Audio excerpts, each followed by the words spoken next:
Bees, what do you say after that performance? You must be really proud to have come away with a 1-0 win there. Yeah, I think that's the best performance of the season from our point of view. Obviously, we've had some good games here. South Shields, Matlock, we've had some great performances. I've probably not got the results, but to go down to 10 men after 30 seconds and to limit a team who are a good footballing team to, I can't remember our keeper making any saves, and we had the best chances. It's an unbelievable performance from us, unbelievable from 1 to 11 and the subs that come on. I couldn't ask for any more. Yeah, I mean, obviously, the crowd went mad when Bowen Dixon scored the goal, a great goal, but as you said, it almost felt like that goal had been coming, even though you had a man less, you're creating lots of chances in that second half especially. I thought it was going to be the same story, James, from the other night. We had chance after chance there. He was probably their best player again, even though we had 10 men. So it's a credit to the players, how much they dug in for each other, how much that team spirit, that extra little motivation can make up for one man. We played the other day against 10 men and we opened them up time and time again, and so we've got both sides, and I know we have. We've both got to keep it going. It's a win, and 7 points in a week is a good week. It should have been 9, we all know that, but we can't turn the clock back, so we've got to go again, and we've got to go next week, a tough game again, and be ready. Was how good you were in the second half part of the reason why it was almost hard for you to change it, because the players on the pitch were doing such a good job for you? Yeah, that was it. We spoke, me and Ray spoke at the side that we don't need to make changes for change's sake, and we felt like we were in the ascendancy, and the lads still look quite strong.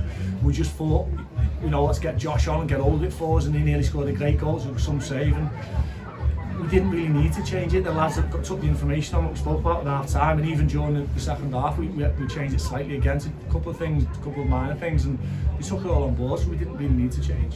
If it had finished 0-0, our first question would have no doubt been the red card, very first minute. I mean, I can't remember ever doing a game where there was a red card after 30 seconds.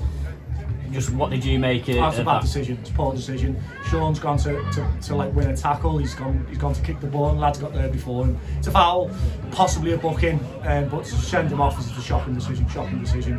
And he's got it wrong. Clearly got it wrong. I mean, it seemed that there was a few decisions, maybe for both teams actually through the match, where both benches looked quite frustrated with some of the decisions that got given, and the game was very broken up. Yeah, and I think when you got 10 men, you don't mind that to a certain extent, because the breaking the play helps us to get back into our shape, and I think that was okay. But I just think this decision could cost us, because we're going to miss a very, very important player for 3 games, and I've asked the referee, have a look at it. He said yeah, but I don't hold much hope with it. I suppose in some ways you'd obviously, I know you'd watched Bamber Bridge and you'd chosen your team based on what you'd seen, and in some ways that helped you a little bit because you had the right personnel on to be narrow even when Willow got sent off. Yeah, obviously we had a certain game plan which involved Matty in a slightly different position, and as the game wore on, it come to the fore what we want him to do, and Matty's a good player. I think that lad can play anywhere. So we've done really well for us and done exactly what we wanted him to do. And we had that little bit of creativity on the other side of the pitch, and obviously we were solid in the middle of the pitch. That was the plan, but obviously it all changed when you go down to 10 men after 30 seconds. Obviously Will being a key player, of course, takes all the set pieces, and I know everyone stepped up in his absence. But Det Walker obviously took on that mantle with the set pieces, and you really did create some threats off those. Yeah, we had a chat on Thursday about being better at set pieces, and looking like a threat, and I felt today we were. I felt we won a lot of first headers. Again, if I'm being critical, and I'll say this to him, the second balls that Tom's winning headers. If I'm playing as a forward, I'm going to get that next one. I just follow him. But they're the little things that we can be better at. Loads of things we can be better at, but I just think the performance and the spirit, and you see how much the supporters enjoyed how well we played today, and everyone's gone on happy. It takes real bravery, doesn't it? Just looking at how it was in the first half, they obviously try and play out quick from the back from the goal kicks, but you're pushing 3-4 players right up against them. When you're down to 10 men, that takes a lot of bravery. But did you sense, you obviously must have sensed the opportunity that you could actually do that? Yeah, well, we spoke about it last time we played them away. We didn't do it very well in the first half. It's probably the worst we've been, and we went over it this week in training about, look, we don't want to be caught in between. We want to be brave. We want to be high and try and make them kick long. And even with 10 men, you can still do because the ball's dead. So it was brave with the lads, and we said, look, take responsibility on the pitch. And you can see from the middle of the pitch, Jay Harris barking out instructions, and he's so important to us in that type of stuff because he understands the game for us. Just in the whole context of that game, obviously down to 10 men for pretty much the whole game. You've won a game against a playoff rival. Is this the kind of result and performance that you that can inject so much momentum that you can ride through to the end of the season?